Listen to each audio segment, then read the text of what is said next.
Hello, and welcome to the first ever episode of Chicago.mp3, a podcast about the eclectic music scene in America's greatest city. I'm your host, Rucia Tierra, and today we are talking to Elysium Nights. Elysium Nights is a Chicago-based musical duo consisting of Mike Lee, rising alternative rap artist, and Maddie Hanna, an indie bedroom pop sensation. Together, they blend their signature sounds to form a sonic fusion, taking influence from indie pop, hip-hop, R&B, lo-fi, and alternative music to create an experimental new wave. Full of dreamy melodies, fast cadences, and smooth harmonies, the music of Elysium Nights represents the outcome of collaboration, creativity, passion, and love. Thank you so much for being here and for being the first artist that I interview. So you're both fresh off of the Blur the Lens tour. How amazing has it been to bring your music to a live audience? It's been incredible.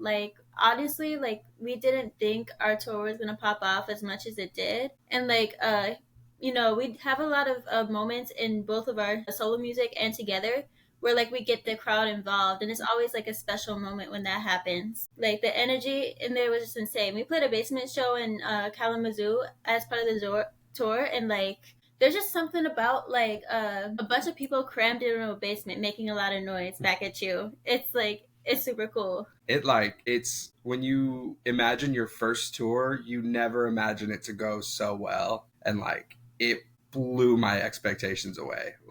I was ready That's to amazing. I was definitely ready to play shows to 5 or 6 people, and then the last 4 shows were insanely packed. And even for that being our first time playing in Michigan, wow, so cool. And I always hear from artists that the Midwestern crowds are the best to perform in front of, so it sounds like you chose the right area to start your tour in.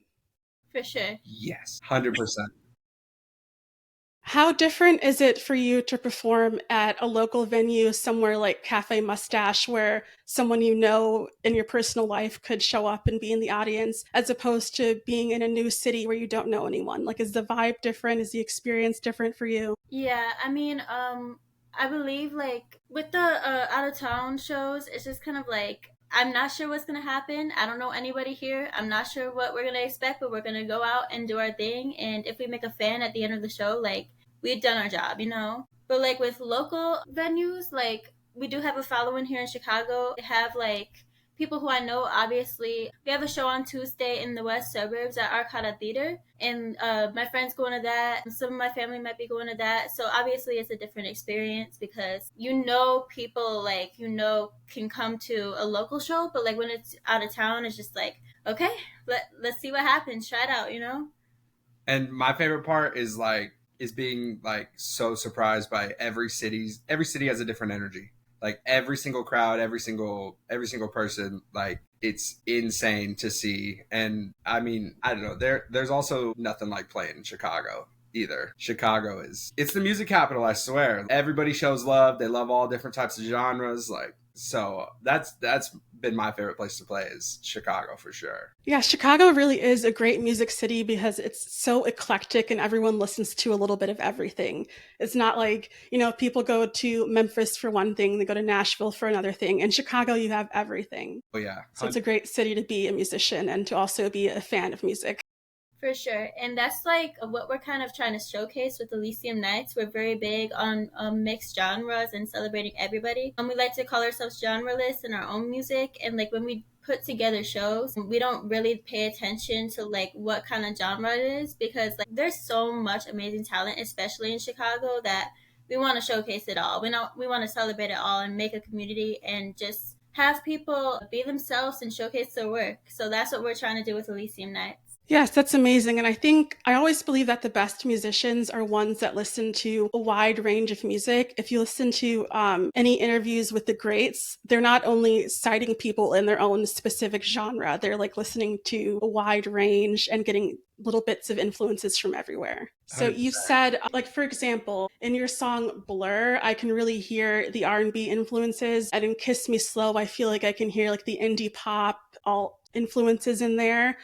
Would you say, who would you say are your top artists that you pull from, or would you say that you can't really pinpoint it that way? What was that saying that we said that one time where Kali Uchis, the Marias, Noah Khan, and Post Malone all in a bowl mixed up? Yeah, that's Elysium Nights. That's Elysium Nights. We just honestly, we're both just artists, like, and it's the best way, it's the only way I know how to express my emotions, like, and sometimes your emotions can't be caught the right way in a certain type of genre, so you have to jump to another one, and that's what Definitely. we've both done for our whole music careers. And you've been sort of vlogging the entire experience of the tour, showing a lot of cool behind the scenes stuff, everything from venues being painfully underprepared to like more exciting things like the show that you ended up headlining when you weren't expecting to.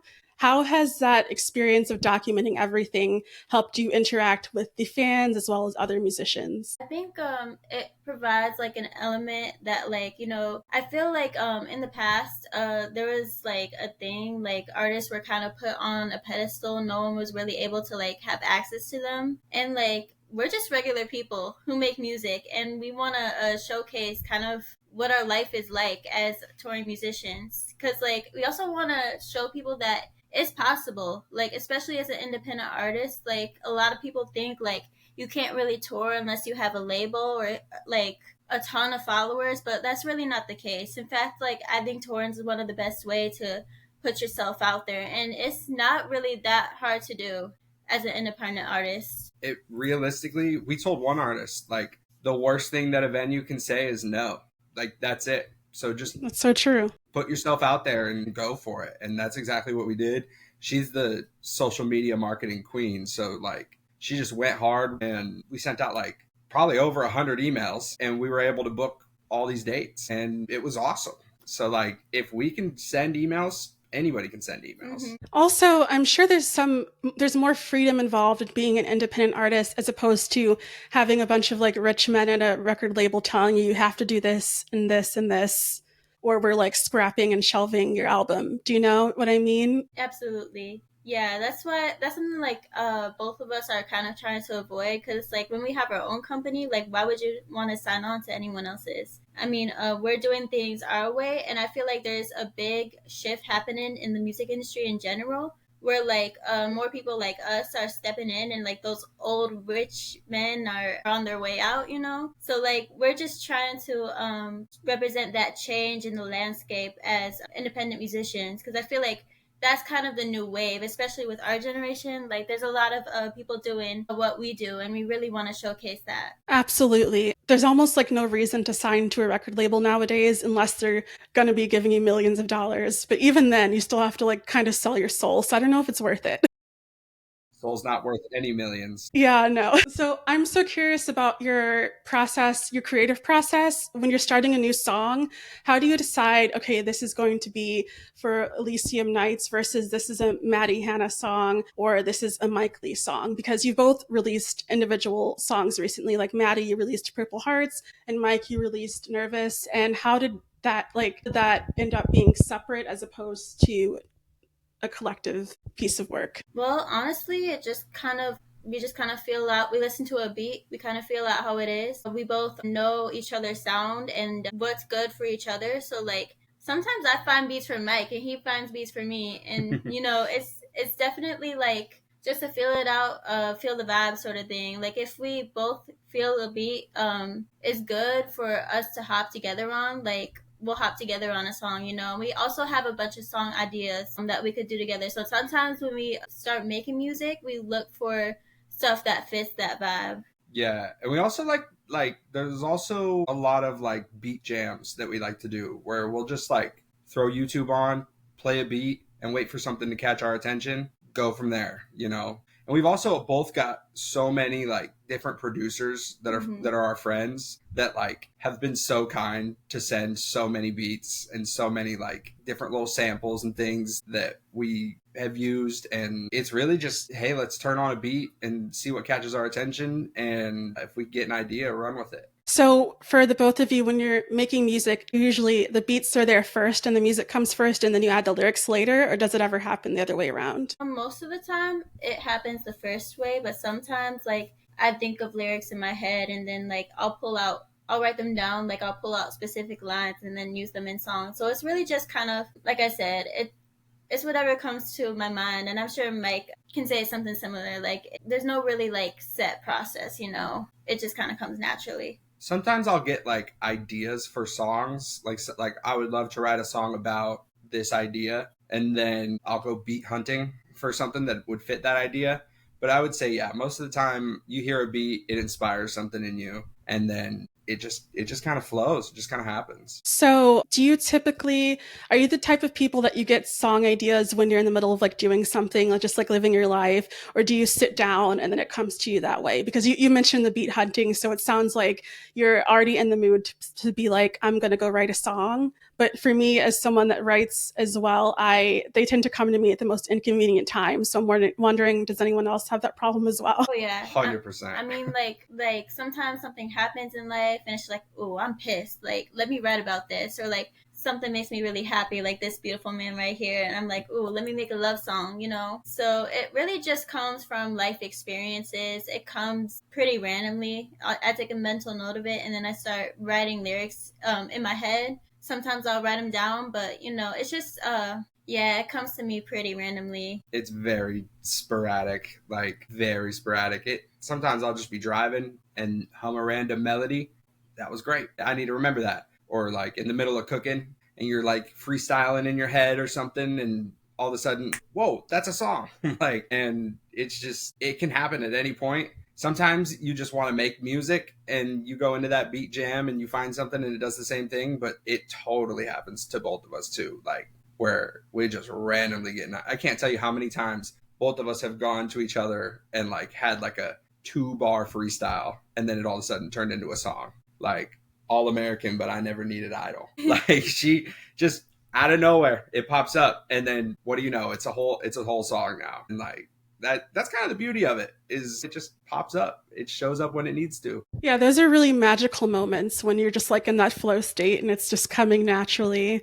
That's just like the best thing in the world. Yeah. Are you more likely to write about, like, if a song is about your life, are you more likely to write about it in the moment when you're still processing your feelings, or do you wait until like the time has passed and then you're looking back and you're thinking about a situation? Kind of depends on the song. Like sometimes, like when I'm living it, I kind of use like writing as therapy, so I kind of just express it like how I'm feeling. But sometimes I'll think about what happened in the past and like what's happening now, and maybe I'll write about that, you know. So it's kind of both. Yeah, I would say definitely a little bit of both. Past moments can create beautiful songs, but also like if somebody does you wrong in the moment and you want to make a crazy rage track, you got to run with that energy too. Yeah, sometimes you definitely have to like capture it in the moment. Did you guys ever hear that weird thing that Michael Jackson once said, that if he got an idea for a song and he didn't record it right away, then God would steal the song and give it to Prince instead?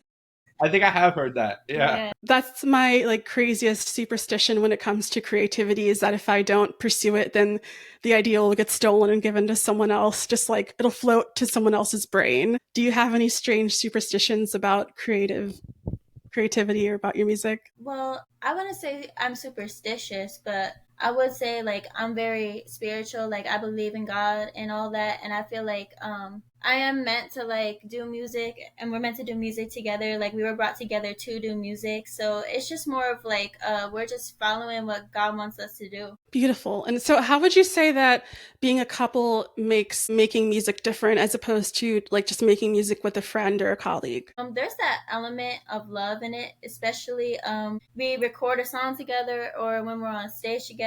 Like that, it's really special. Like it, like take the feeling of being in love and being on stage and like you know amplify it 100 times, and that's what it feels like. Like it's really really cool. I also feel like, especially in the creative space, it's a lot easier to take risks because, like, there's not a whole lot of judgment. You don't have to look cool for your friends or whatever it may be. Like, you're in the studio or wherever you write with the most important person in your life, and so you're able to just be you, and you can take risks and really try some things. Like when our first song that we made together, there's a little auto tune like humming in the background. I had never done anything like that and never would have thought of doing anything like that. But it just happened because she gave me the confidence to.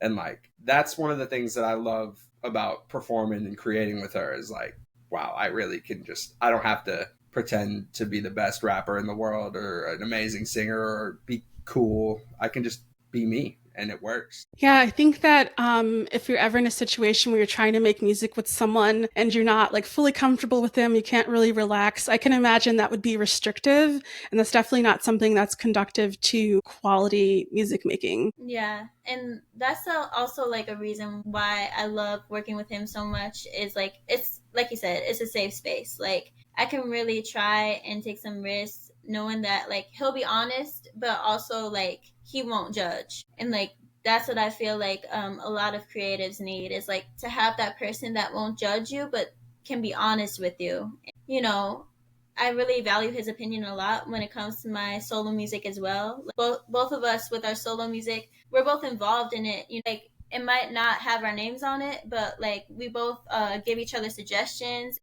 Yeah, it's really cool. So when it comes time to complete a song, typically, like how different does the song end up being compared to the version of it you had in your head when you first started? Like, do your songs typically go through a lot of changes before you release them, or is it more similar to how it started off in your head? I'd say like sometimes I'll hear it in my head as I'm listening to the beat, but sometimes I hear a part of the beat like that I never heard before, and it's like, oh, I have to put something there, you know. So then like I start playing it around, and like especially like for example at the end of Blur, like we didn't know like that part where we go fuse fuse, you know, at the end of Blur. If you listen to that song, that was totally made up in the moment. Like we had no idea like that was gonna happen. That was just something we did. Yeah, and it's like I don't know. I would say it definitely. I'd like to try and get the vision from my head out as much as possible, and that's usually what we try to do. I like to like really just focus in and get the sound that we're looking for. But also sometimes like random things happen when you're recording or when you're writing or whatever it may be, where like she said, the end of Blur, it just happens, and you're like, oh, I didn't hear that in my head, but now that I hear it, I wish I would have. This makes the song way better. And I think that's another beautiful part is you sometimes those uh, spur of the moment recordings or writings or whatever it might be just make the song that much better. Yeah, sometimes it's really magical to just go with the flow and not always stick to the plan, so to speak. That's what creativity is. You have to allow yourself some wiggle room. So I can definitely understand how those little finishing touches can come in. It's like just tying a bow on a gift to finish up the song. For sure. So you're also an event planning business. So how similar is the process of planning events to planning a tour? I'm sure there's a lot of like overlaying similarities there. Yeah, for sure. It's basically just, you know, finding a venue and then find an artist. Luckily, we have an amazing community of artists that love working with us, and we find new talent all the time. Shout out to all of our artists. And if you're an artist that wants to work with us, hit us up. Like, we're always looking for new artists. But yeah, I'd say like it's pretty similar. Our Grand Rapids show, we actually booked our openers for that, so we actually did some of our own shows for the tour. So I'd say yeah, it's pretty similar. Yeah, I mean, when it comes, we have our event that we do in October called Spookesium. When it comes to events like that, it's a lot more. You focus in on the whole, like the 1 day shows, the artists, food, whatever, merch, anything you need. But when it comes to a tour, like it depends on if you're headlining or not. But you kind of have to do that for a set of shows, not just one big event. Uh, it's it's super similar, I would say, and you really can um, put on both as long as you're willing to put the work in. Tell us more about Spooky Sim. That sounds so exciting. Yeah, so Spookesium is a Halloween show that we do. We did our first Spookesium last year. It went amazing. And I think that this year we might try and turn it into a festival. And obviously we need to find some place to have it, but like once we do that, like we're gonna get the ball rolling on that. Like I really want Spookesium to grow and eventually like, you know, be a big music festival in Chicago, like a Halloween music festival. I really think like there's a really open market for those. Like there's not a lot of things when it comes to Halloween and music. There's a couple Halloween songs where that's it, But I really want, there's a lot of people that like Halloween, and I really want to celebrate that. And there's a lot of artists, especially in Chicago, that make that, like, kind of spooky, shoegazy kind of music, and they get skipped over a lot. So we want to have a place for that kind of music to shine. Definitely. Halloween is one of the best holidays, in my opinion. So combining it with a music festival sounds pretty cool. And I definitely think that it sounds like you're going to be filling a gap that exists that a lot of people will be interested in. So I'm super excited to see the growth and how that goes. So for more about the event planning aspect of everything, how did that come about? Were you doing that before you started the music, or did the music lead to the event planning? Well, I'd say for me, because like he's booked shows before I started, but like for me, it just kind of started happening. Like I started meeting more artists, and then he moved here, and we started just throwing shows. So I guess it just kind of happened for me. Yeah, I'm originally from Portland, Oregon. And so I was a part of a couple of tours and like putting together a few shows. So it was something that I was familiar with, but never really, except for maybe like one occasion, took like the steering wheel on planning a full event. And then once I got out here, it was just kind of like, hey, you're really good at marketing and you're really good at like making connections, and I know how to run sound, know how to set up acts, know how to make sure a show runs smooth. Like, let's put it all together and see what we can make. And it turned into Spookesium, the Blur the Lens tour. Like, it is, I would say, absolutely paid off. So I would say it definitely started with music first and then got into the event planning. But now they're so intertwined that it's like they're kind of the same thing. Definitely. So you mentioned being from Portland. I'm curious, how is the music scene in Portland different from Chicago? But I know you have a So, lot to say about this. you know what? They in Chicago, what I've learned is they don't sugarcoat things, so I won't sugarcoat it. There is such a loving and supportive community in Chicago that is very hard to find in Portland. You might have people that come to watch you play in Portland, but the unfortunate truth is it's a lot of gatekeeping in the music scene, where if you're not best friends with one person or like sucking up to one other person, then you're not going to play here, or you're not going to play in a good spot. We're going to put you at 12:30 at night, or whatever it may be. And so it was really hard to escape the five different bars that artists get to play at whenever they may be, and escape the like egos of it, of people thinking that they're Hollywood when they really aren't. And then coming over here to play in a bar that had, my first time we played here, the bar had like maybe 10 people. And in Portland, if you played a bar with 10 people, after you finish a song, it's dead silent. Like dead silent. People are out there to drink. They're not out there to listen to you, whatever it may be. Finished my first song playing in Chicago and the bar lit up. Yeah, super excited. And I knew like right then, okay, this is the scene I want to be a part of, because no matter what. And it also kind of inspired the whole no genres thing, because I wasn't sure, hip hop, indie, whatever it may be, how the crowd would react based on my past experiences. And then it really didn't matter. Everybody in Chicago loves everything. So it's been nothing but love in the Midwest. And I got a lot of love for all of my friends back there. Like, it's no disrespect to anybody, but I definitely would say Chicago has my heart. Do you think you'll be taking your music over to Portland and the West Coast again anytime soon as you expand and grow your fan base? I'd say eventually, like, we like to go there again.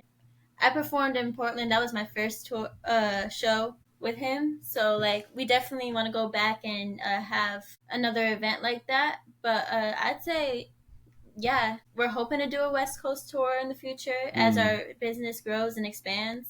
But, like, we're always going to be Chicago based. So, we're doing a lot of Midwest stuff as well, obviously. I mean, that's home for me, so I definitely will be back. I got a lot of people out there that like helped me get through a lot of stuff and like helped me even get to where I was before I moved to Chicago. And so it's home. So I definitely would say we'll go back, and who knows, potentially sooner than we think. But yeah, we'll definitely be back, but like she said, right now, Midwest based and loving it, honestly. So what would you say to any indie artists that are looking to start touring locally and are nervous or afraid, or they just don't know where to start, like what kind of advice would you give in regards to that? Well, as Mike Lee says, you don't have to be nervous. Start hitting people up, start researching venues, seeing where you like to play, because I will say one tip, make sure you research your venues, because you don't want to have to go through what we did in Milwaukee with that fucking milk crate. That was wild. But yeah, research your venues, start hitting people up, look for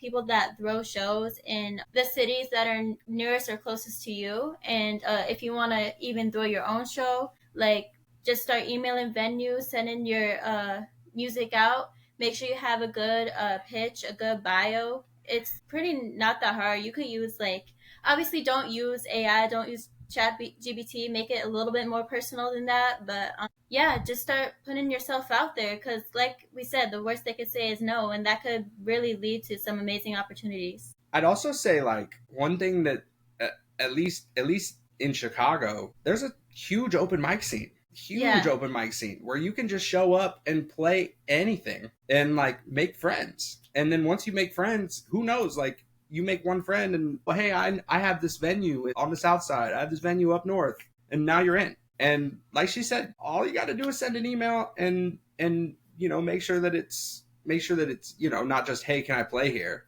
but show your stats, show who you are, show why you should play there. And then another thing, DIY venues. Yeah. DIY venues are huge, and people love them. They're like you said at the beginning, there's something about a basement crammed full of people singing songs back to you that like you'll never forget. And so I would say, yeah, just send out those emails, hit up DIY venues, and if all else fails, go to an open mic, make friends. Yeah, and don't underestimate yourself either. Like, you might be like, I can't really get into this festival or this venue because I'm not that big of an artist. Well, I consider myself a small artist still. Obviously, I'm growing, but like, I've done some pretty amazing things, and it's just from, connecting with people and being kind and reaching out. And I know Mike can say the same thing. Like, Spotify monthly listeners and social media and all that, they don't really matter as much as a lot of people think it does. Like, connections are everything. And you can't get those connections if you don't put yourself out there.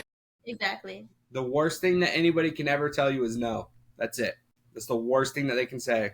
I will say, have some thick skin. Like, you are going to get rejected. It happens to all of us. Like, nobody's perfect. Just keep going, keep doing what you do, and the people that believe in you are the ones that you want to perform for anyways. Absolutely. And to expand on the open mic suggestion, I would say to anyone that's listening that is afraid to put their music out there, you could always just, do a few covers first to get warmed up and make yourself comfortable, and then do an original song. Oh, yeah. So for your ideal tour, if you could tour with anyone, who would you like to tour with? Her. Him. But also, like... Oh, that's such a cute answer. Yeah. But also, like, if we were to bring some artists on a tour, who do you think? Like Reaper, Yucky, Eric James, and his crew? Yeah. Basically anybody that we've performed with already, like, we've met so many cool people that we got like an arsenal of people that I would love to have come with us. For sure. And once we start establishing more, playing those venues again, building up more of a scene, like in the cities that we've played, we'll start bringing out those artists as well. So we're really excited for that. Yes, that is really exciting. I definitely think that one of the most amazing things about the music scene in Chicago is just how connected everyone is, because you're not just going and playing your set and then leaving. People sort of like hang around and connect with the other bands that are playing. So I think that's really amazing. And it sounds like from what Mike was saying earlier that maybe doesn't necessarily happen in Portland or other cities. So it's really great how supportive we all are here of each other. 100%. It's amazing. One of the lessons I went to school for audio engineering, and like my professor used to be in like a touring band, and he said one of the things that you have to do at every show is say hi to everybody. Like, say hi to everybody. Even if they didn't like your set, say hi, because they'll remember you. And then the next time around, maybe they'll come around on the music, maybe they'll like it. Or maybe you go say hi to somebody and you just made a fan. And like, I would do that and people would just look at me funny. Like, people would look at me funny out there. And coming out here, as soon as you hop off stage, even at an open mic, there's people ready to say hi to you. And it's like, it's not because you're famous or you're like somebody significant. It's because like people really care and support out here. They really like show so much love to their community and to local artists and to independent artists. And I think that's one of the most beautiful parts about the city in general. So now that you're done with the Blur the Lens tour, what do the next few months look like? So we are planning a couple shows in Chicago. We have one April 17th at Bretters. That one's going to be fun. We're currently working on that one. And then we're also working on an artist mixer where we're bringing all the artists out from the tour. We're inviting them to come play in Chicago and just have a big mixer where everybody meets everyone. A lot of connections can be made and just seeing the community in action. So that's something that I'm really excited about. And also there might be a part 2 to the Blur the Lens tour. That lens might get refocused. Okay. That's exciting. Just got some fresh new information. Can't wait to hear more about that. Well, thank you so much for joining me today. I really appreciate your time. Thank you. All right, sweet. Thank you for having us on. Thank you guys. Have a great rest of your evening. You too. Bye.